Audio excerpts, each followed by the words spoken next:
प्यारे बच्चों, JAC board का मॉडल पेपर 2 हम लाए हैं। पहला पेपर हम लोग सॉल्व कर चुके हैं, तो हम ज़्यादा देर न करते हुए सीधे क्वेश्चन को सॉल्व करना शुरू करते हैं।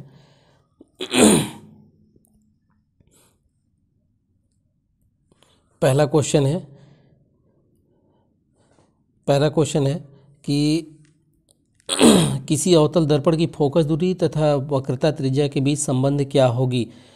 आप लोग पढ़े हैं F बराबर R/2, ये फोकस दूरी और वक्रता त्रिज्या के बीच संबंध होता है। तो अब इस क्वेश्चन में देखिए, R बराबर F/2 गलत है, F बराबर R/2 मैच कर रहा है, ठीक है, सही है, तो यही आंसर सही होगा। R बराबर F गलत है, इनमें से कोई नहीं।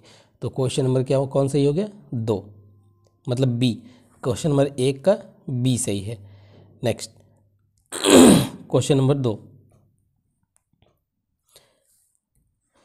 क्वेश्चन नंबर 2 में क्या है, प्रकाश के परावर्तन के नियम कितने हैं? प्रकाश के परावर्तन के कितने नियम है भाई? ऑप्शन में है 1, 2, 3, 4। तो प्रकाश के परावर्तन के नियम कितने हैं? 2। पहला कौन सा नियम है कि आने वाली किरण जो आने वाली किरण है जिस कोण से आती है उसी कोण से जाती है, मतलब आने वाली कोण आई और जाने वाली कोण आर आपस में क्या होते हैं? बराबर। कोण आई बराबर कोण आर। तो एक नियम ये हो गया। और दूसरा नियम क्या है कि आपतित किरण, परावर्तित किरण और अभिलंब तीनों एक ही तल पे होते हैं, है ना। तो यही 2 नियम है। एक कोण आई बराबर कोण आर होता है, एक आने वाली किरण, जाने वाली किरण और अभिलंब तीनों एक ही तल पे होते हैं। नेक्स्ट क्वेश्चन है तीसरा क्वेश्चन क्या है, समतल दर्पण द्वारा बना प्रतिबिंब कैसा होता है? समतल द्वारा बना प्रतिबिंब हमेशा काल्पनिक होगा, क्योंकि इससे परावर्तित जो प्रकाश होती है कहीं भी एक दूसरे को नहीं काटती हैं, वो समांतर हो जाती है, जैसे समतल दर्पण है। और तो ये टकराने के बाद कभी भी एक दूसरे को पीछे नहीं काटेंगी। जब काटती हैं तो वास्तविक प्रतिबिंब बनता है, जब नहीं काटेंगी तो आभासी प्रतिबिंब बनता है या काल्पनिक बनता है, ठीक है। तो इसमें कौन सा प्रतिबिंब बनेगा? काल्पनिक। क्वेश्चन नंबर 4, वाहन के पश्च दृश्य के रूप में किस दर्पण का उपयोग किया जाता है?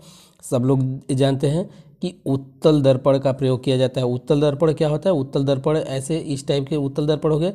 तो उत्तल दर्पण का क्या होता है? क्षेत्रफल ज़्यादा होता है, इसलिए पीछे के ज़्यादा से ज़्यादा वस्तुओं को जब देख पाएंगे तो उसको बैक करने में या पीछे को देखने में, पास देने में आसानी होती है, ठीक है।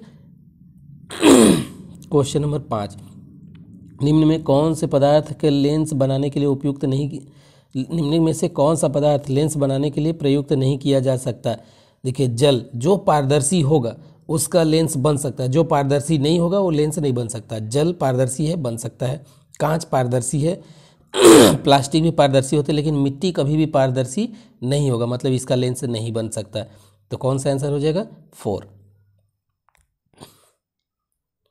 नेक्स्ट क्वेश्चन हो गया 6ठा। देखिए, काल्पनिक प्रतिबिंब होता है, काल्पनिक जो प्रतिबिंब होते हैं सीधा होते हैं, उल्टा कभी नहीं होंगे। जो वास्तविक प्रतिबिंब होते हैं वो उल्टा होते हैं, लेकिन काल्पनिक प्रतिबिंब सीधा होते हैं। नेक्स्ट 7वां, F का मान 12 सेंटीमीटर है तो R का मान होगा, अभी आपने पढ़ा कि F बराबर R/2। तो बताइए, R बराबर है 12, 12/2 करेंगे तो कितना आएगा? 6। कितना आएगा? 6। तो आंसर देखिए इसमें कितना है?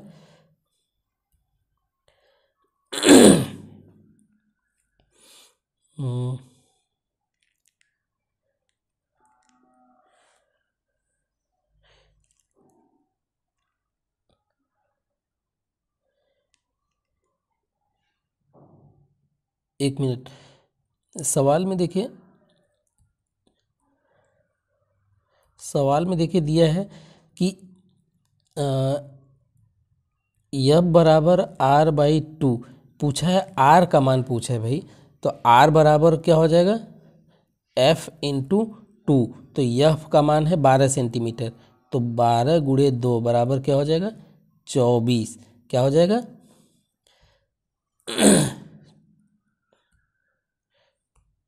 24 सेंटीमीटर। तो आंसर क्या होगा इसका 24। ठीक है, आंसर इसका हो जाएगा 24 सेंटीमीटर। नेक्स्ट क्वेश्चन,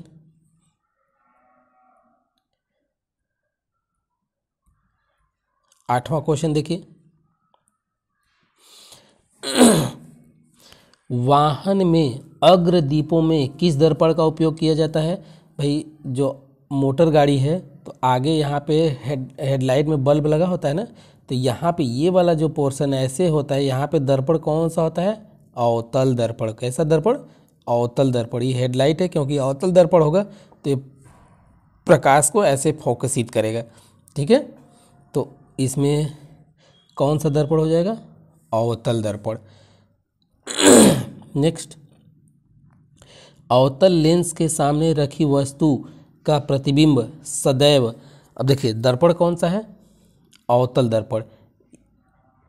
अवतल दर्पण तो बाहर ऐसे उभरा होगा। अवतल दर्पण जब प्रकाश, ये मुख्य अक्ष है, प्रकाश ऐसे आता है तो टकराने के बाद वापस ऐसे लौटेगा।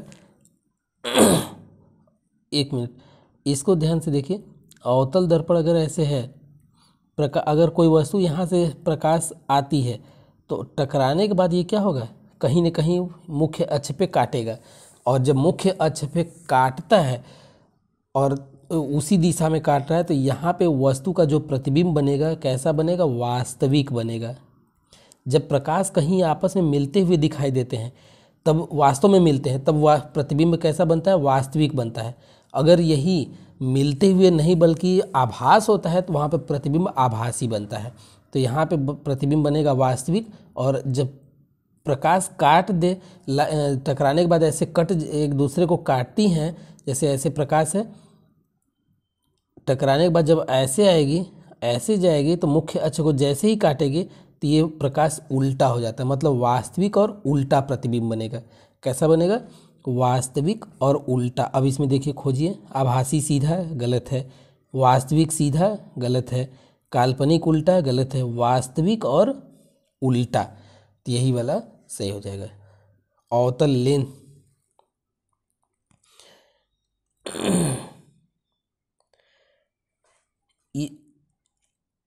अवतल लेंस है भाई, अवतल दर्पण नहीं है। अवतल लेंस और अवतल दर्पण दोनों के एक दूसरे के उल्टे होते हैं। ये जो मैंने अभी बताया ये दर्पण का बताया है। दर्पण में वास्तविक और उल्टा बनेगा। जब लेंस होगा तो लेंस देखिए ऐसे होगा, तो अब यहाँ से प्रकाश जब जाएगा तो टकराने के बाद यहाँ से क्या होता है ऐसे फैल जाता है। ठीक है, और ये पीछे मिलता हुआ पीछे मिलेगा। अब देखिए प्रकाश इधर कहीं नहीं मिल रहा है, ठीक है, तो यहाँ पे पीछे मिलता हुआ प्रतीत होता है, तो इसमें क्या बन जाएगा आभासी और सीधा बनेगा। कैसा बनेगा आभासी और सीधा, आभासी सीधा। अब ऑप्शन खोजिए इसमें, आभासी सीधा पहला। देखिए लेंस और दर्पण एक दूसरे के उल्टा होते हैं। जो देखिए अभी मैंने दर्पण का जब बताया था ये लेंस का है, ये किसका है लेंस का। ठीक है, तो लेंस का उल्टा दर्पण में होगा। अब लेंस में देखिए आभासी और सीधा बना पहला ऑप्शन। अगर यहीं पे लेंस की जगह दर्पण कर देता, ठीक है, तब कौन सा ऑप्शन सही हो जाता चौथा, आभासी की जगह वास्तविक और सीधा की जगह उल्टा। ठीक है, तो दर्पण और लेंस एक दूसरे के उल्टा प्रतिबिंब बनाते हैं। लेंस होगा तो आभासी और सीधा, ठीक है, आभासी सीधा, और दर्पण होगा तो वास्तविक एवं उल्टा। क्लियर हो गया। नेक्स्ट,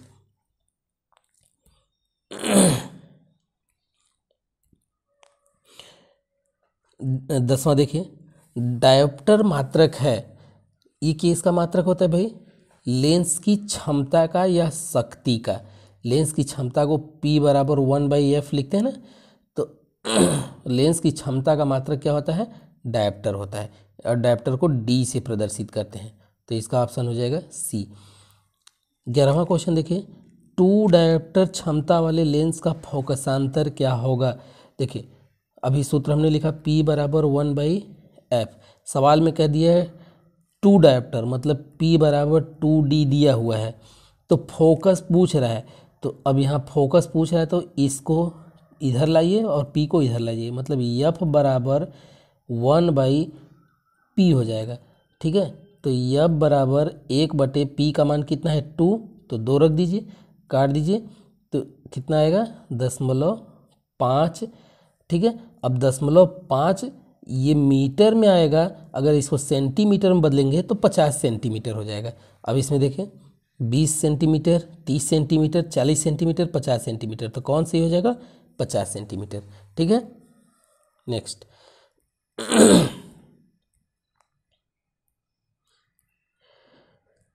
नेक्स्ट देखिए, आँख के रंगीन भाग को क्या कहते हैं? आँख के रंगीन भाग को आइरिस कहते हैं।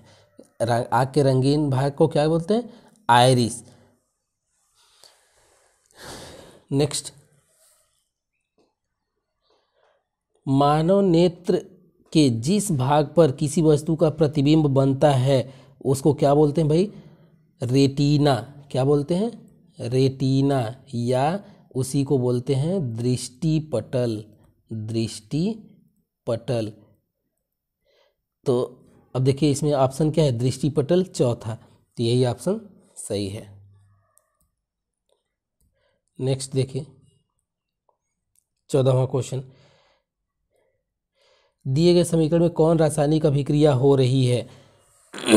देखिए एक यौगिक है और ये एक यौगिक 1, 2, 3 में टूट रहा है। जैसे कोई बड़ा पदार्थ जब छोटे छोटे भागों में टूटता है तो उसको हम कहते हैं विखंडित होना या वियोजित होना।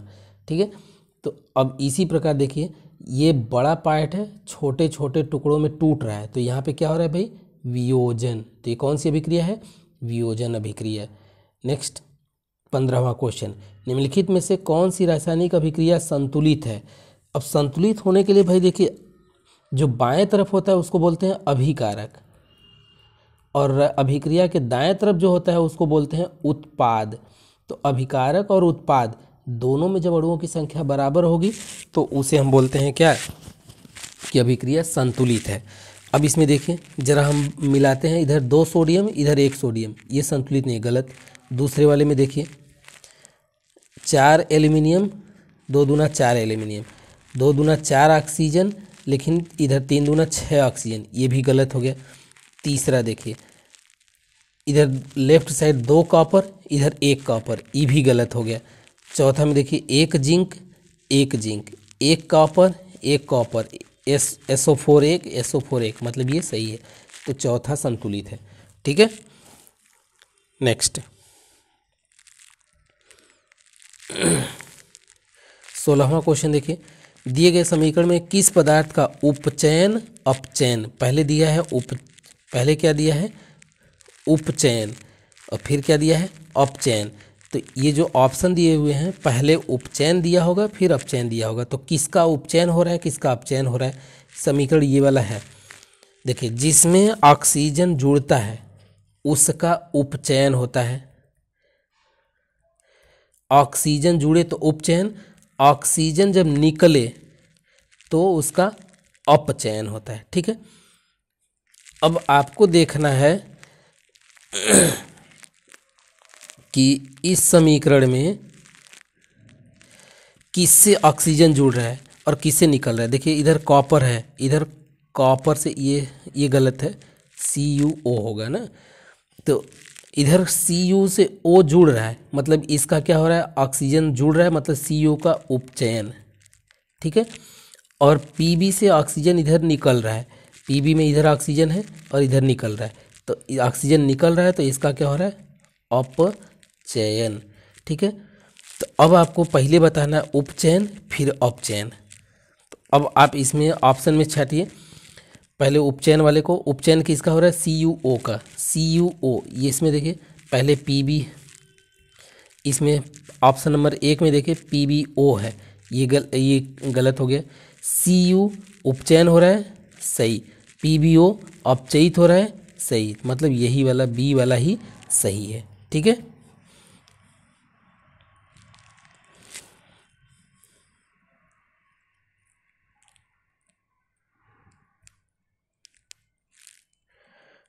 नेक्स्ट क्वेश्चन 17वां, विकृत गंधिका कौन सी अभिक्रिया के कारण होती है?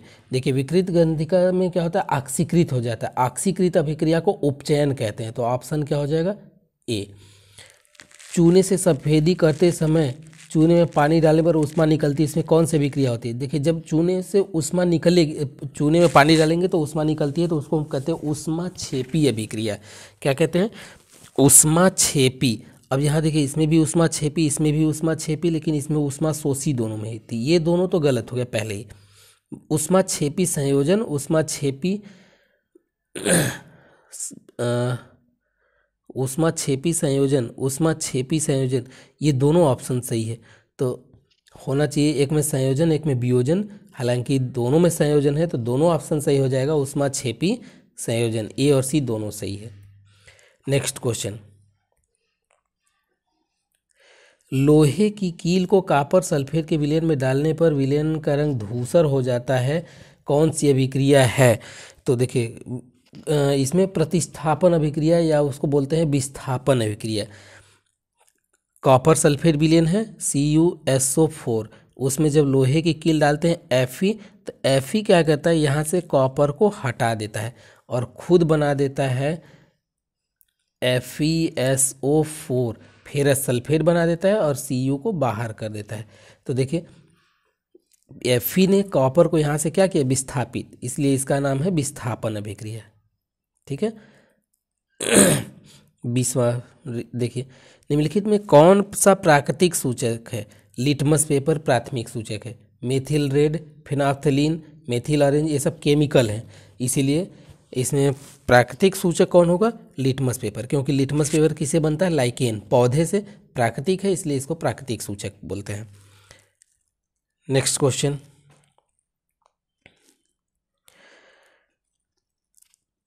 निम्नलिखित में से किस पदार्थ में लिटमस पत्र डालने पर वह लाल नहीं होगा? लाल, देखिए क्या कर रहा है, लाल नहीं होगा। नीले लिटमस पेपर पे अम्ल डालेंगे तो लाल हो जाएगा।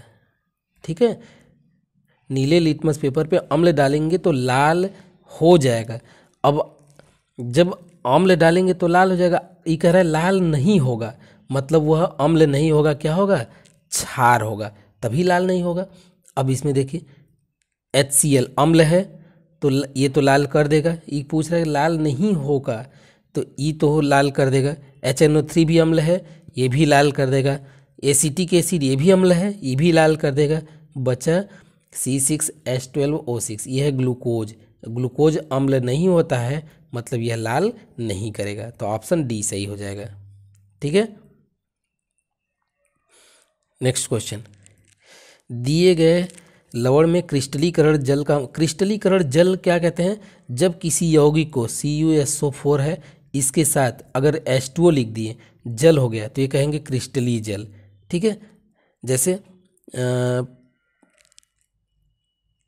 CaSO4 कैल्शियम सल्फेट के साथ 2H2O जोड़ दिए, तो ये जो जल का अणु होगा वो क्रिस्टली जल होगा। ठीक है, तो क्रिस्टली जल का मतलब समझ में आ गया, किसी यौगिक के साथ जुड़ा हुआ जल क्रिस्टली जल कहलाता है। अब देखिए इसमें पूछा है NaCl के साथ जल नहीं है, इसके साथ भी जल नहीं जुड़ा हुआ है, इसके साथ भी जल नहीं जुड़ा है, तो किसकी क्रिस्टली जल किसके साथ है? CuSO4 5H2O, तो यही सी ऑप्शन सही होगा। अग्निशामक यंत्र में किस लवण का प्रयोग किया जाता है भाई? देखिए अग्निशामक यंत्र में तब किसका? सोडियम बाइकार्बोनेट का। सोडियम बाइकार्बोनेट को बेकिंग सोडा भी कहते हैं, तो बेकिंग सोडा का ही प्रयोग किया जाता है अग्निशामक के रूप में भी, और इसको एंटा एसिड के रूप में भी प्रयोग किया जाता है। ये दुर्बल क्षार होता है, तो इसलिए इसका उपयोग एंटा एसिड के रूप में भी किया जाता है और अग्निशामक मतलब आग बुझाने वाला। ठीक है। नेक्स्ट, जल की उपस्थिति में हाइड्रोक्लोरिक अम्ल अपना अम्लीय गुण प्रदर्शित नहीं करता है, क्योंकि जल की अनुपस्थिति में, देखिए कोई भी अम्ल होगा, जैसे HCl ही है, जब ये जल में घोलते हैं तब जाके H+ और Cl- में टूटता है। जब तक विलयन इसको घोला नहीं जाएगा, यह अपने अपघटकों में टूटेगा नहीं, मतलब प्लस और माइनस में नहीं टूट पाएगा। जब तक यह घुलेगा नहीं, प्लस माइनस में टूटेगा नहीं, तब तक वह अपने अम्लीय गुण को प्रदर्शित नहीं कर पाएगा। इसीलिए अब इसमें ऑप्शन क्या कर रहा है, हाइड्रोक्लोरिक अम्ल अम्लीय गुण प्रदर्शित नहीं करता है क्योंकि उसमें H+ आयन उपस्थित रहते हैं। गलत, उसमें H+ आयन उपस्थित नहीं रहते हैं, उसमें क्लोराइड उपस्थित रहते हैं, उदासीन हो जाता है। ये गलत H+ आयन उपस्थित रहते हैं, ये सही हो जाएगा क्योंकि H2O में जब घोलेंगे तो H+ और Cl- में टूटेगा, ठीक है, H+ मिलेगा। जल की अनुपस्थिति में हाइड्रोक्लोरिक अम्ल अपना अम्लीय गुण प्रदर्शित नहीं करता है।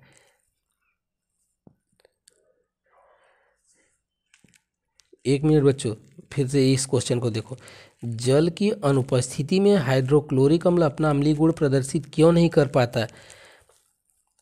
उसमें H आयन उपस्थित रहते हैं, उसमें H आयन उपस्थित नहीं रहते हैं, उसमें क्लोराइड आयन रहते हैं, उदासीन हो जाता है। जल की जैसे जल जब उपस्थित नहीं रहेगा ना, तो बात वही आएगी H+ और Cl-। जब जल को घोला जाएगा तो घोलने के लिए विलायक चाहिए, अगर विलायक नहीं होगा तो फिर वहाँ पे क्या हो जाएगा, उदासीन हो जाता है वो। अगर जल नहीं रहेगा तो ये घुल नहीं पाएगा, और घुलेगा नहीं तो अपने आयनों में जब नहीं टूटेगा भाई, तो वो HCl ही रहेगा। जब HCl रहेगा तो ये क्या होगा, उदासीन हो जाएगा। ठीक है, तो ऑप्शन डी सही हो जाएगा।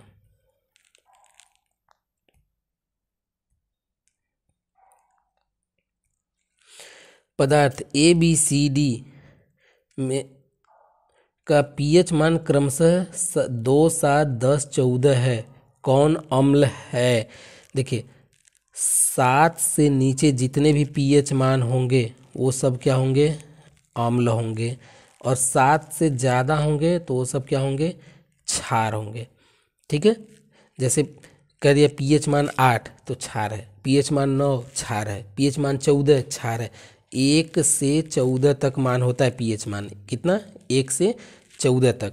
तो अब इसमें ABCD 2, 7, 10, 14 दिया है, तो अम्ल पूछ रहा है, तो 7 से कम कौन है, 2। 2 किसका है, A का, तो A वाला एसिड है।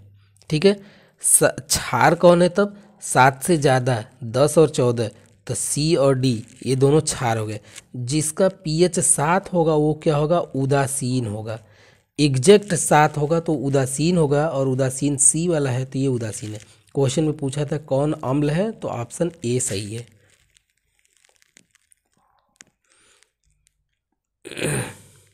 नेक्स्ट, इस चित्र में अभिक्रिया हो रही, ये चित्र आपके कक्षा 10th के बुक में दिया हुआ है। जब उसमें देखेंगे तो वहाँ पे इस अभिक्रिया में आपको वियोजन अभिक्रिया दिखाया गया है। यह यहाँ पे इस चित्र में क्या कर रहा है, सूर्य की उपस्थिति में वो अपघटित हो जाता है, मतलब यह वियोजन अभिक्रिया होती है। कौन सी अभिक्रिया है, वियोजन अभिक्रिया। 27वां, शरीर में उत्पन्न हानिकारक अपशिष्ट पदार्थों का शरीर से बाहर निकलने की क्रिया को उत्सर्जन कहते हैं। क्या कहते हैं, उत्सर्जन। जैसे मलमूत्र का उत्सर्जन, यूरिन का उत्सर्जन। 28वां, प्रकाश संश्लेषण में ऑक्सीजन गैस किस यौगिक के टूटने से, तो जल के टूटने से ऑक्सीजन गैस उत्पन्न होती है। ठीक है, प्रकाश संश्लेषण का समीकरण याद है सभी बच्चों को? प्रकाश संश्लेषण का समीकरण क्या होता है, हम यहाँ बोर्ड पे लिख दे रहे हैं। प्रकाश संश्लेषण में पौधे क्या लेते हैं, कार्बन डाइऑक्साइड, 6 अणु कार्बन डाइऑक्साइड के लेते हैं, 12 अणु जल के लेते हैं। ठीक है, और वह सूर्य के प्रकाश में सनलाइट लेते हैं, और यह प्रक्रिया कहाँ होती है, क्लोरोफिल में होती है, और बनता क्या है, ग्लूकोज बनता है और ऑक्सीजन बनता है। 6 अणु ऑक्सीजन का, और ग्लूकोज का सूत्र C6H12O6। ठीक है, ग्लूकोज बनता है प्लस 6 अणु ऑक्सीजन का बनता है प्लस 6 अणु जल भी बनता है, 6H2O, 6H2O। ठीक है, ये प्रकाश संश्लेषण का समीकरण है। नेक्स्ट क्वेश्चन है, अमीबा में किस प्रकार का पोषण पाया जाता है? प्राणी समभोजी पोषण होता है। कौन सा? प्राणी समभोजी। लार में कौन सा एंजाइम पाया जाता है? बचपन से पढ़ते आ रहे हो, टाइलिन एंजाइम पाया जाता है। लार में कौन सा एंजाइम पाया जाता है? Ptyalin enzyme. 31वां, श्वसन प्रक्रिया में पायरुवेट का कार्बन डाइऑक्साइड और जल में विखंडन कहाँ होता है? माइटोकॉन्ड्रिया में होता है। कहाँ होता है? माइटोकॉन्ड्रिया में होता है। नेक्स्ट क्वेश्चन, पौधों में जल तथा खनिज लवण का संवहन, जल तथा खनिज लवण, जाइलम। ठीक है, आंसर हो जाएगा जाइलम। अगर आपसे पूछ दे भोजन का संवहन तो फ्लोएम, भोजन संवहन द्वारा और जल तथा खनिज लवण जाइलम द्वारा। ठीक है। नेक्स्ट क्वेश्चन, किसी समष्टि में अपना अस्तित्व बनाए रखने के लिए कौन सी प्रक्रिया? देखिए, समष्टि मतलब होता है एक स्थान पे रहने वाले जीव। तो अगर किसी जीव को रहना है तो सबसे आवश्यक क्या है? उसको जनन करते रहना है। अगर वो जनन नहीं करेगा तो फिर उसका अस्तित्व क्या हो जाएगा? समाप्त हो जाएगा। ठीक है भाई, जनन करेगा तो उसकी अगली पीढ़ी आएगी, फिर वो जनन करेगा तो अगली पीढ़ी आएगी। अगर जनन नहीं करेगा तो एक पीढ़ी के बाद सब खत्म हो जाएंगे। नेक्स्ट, दिए गए चित्र में किस प्रकार के जनन को दिखाता है? देखिए, इसमें क्या हो रहा है? पुनरुद्भवन हो रहा है। क्या हो रहा है? पुनरुद्भवन। ये प्लेनेरिया है, इसमें पुनरुद्भवन दिखाया गया है। किताब में ये चित्र आपके बना हुआ है। नेक्स्ट क्वेश्चन, परागण का पुष्प से एक दूसरे पर स्थानांतरित होने, पराग कण का एक पुष्प से दूसरे पुष्प पर स्थानांतरित होने की क्रिया को हम क्या कहते हैं भाई? परागण कहते हैं। एक फूल यहाँ पे है, एक फूल यहाँ पे है, यहाँ से परागकण अगर इस पे चला गया तो इस प्रक्रिया को हम क्या बोलते हैं? परागण। क्या बोलते हैं? परागण। नेक्स्ट, भ्रूण को माँ के गर्भाशय की किस भाग से पोषण मिलता है? तो इसको बोलते हैं प्लेसेंटा। प्लेसेंटा से उसको भोजन मिलता है। एक उत्तम ऊर्जा के स्रोत की क्या विशेषता है? एक उत्तम ऊर्जा की विशेषता क्या होती है? प्रति एकांक द्रव्यमान अधिक कार्य करे, मतलब कम से कम यूज हो और अधिक से अधिक कार्य करे तो वह उत्तम ईंधन होगा। नेक्स्ट, पवन ऊर्जा का उपयोग करने के लिए पवन की चाल कितनी होनी चाहिए? 15 किलोमीटर प्रति घंटा स्पीड। देखिए यहाँ 15 किलोमीटर प्रति सेकेंड भी दिया हुआ है, तो ये गलत है ना। 15 किलोमीटर प्रति घंटा के वेग से यदि होगा तो पवन ऊर्जा कार्य करेगा। नेक्स्ट है, निम्नलिखित में कौन समाप्य ऊर्जा है? समाप्य ऊर्जा मतलब जो समाप्त हो जाए। तो कोयला जो है क्या होगा? समाप्त हो जाएगा। सौर ऊर्जा समाप्त नहीं होगा, नाभिकीय ऊर्जा समाप्त नहीं होगा, ज्वारीय ऊर्जा समाप्त नहीं होगा, लेकिन कोयला समाप्त हो जाएगा। इसीलिए समाप्य ऊर्जा कौन है? कोयला। पराग कोष में होते हैं। पराग कोष में क्या होते हैं भाई? दिया है बाह्य दल, अंडाशय, अंडक, परागकण। तो पराग कोष में कौन होता है? परागकण। ये आपके आज 40 क्वेश्चन हो गए सेट 2 के। बाकी अगला सेट हम फिर लाएंगे जल्द ही। आप पास होने के लिए एक पेपर आपका ऑप्शनल वाला है, उसमें अगर आप पास हो जाएंगे तो सेकेंड वाले में पास हो जाएंगे। अच्छे नंबर के लिए आपको ये ज़रूर सॉल्व करना चाहिए। सभी बच्चों को बेस्ट ऑफ लक। एग्ज़ाम नज़दीक है, ज़्यादा से ज़्यादा सब लोग रिवीजन करें। ओके।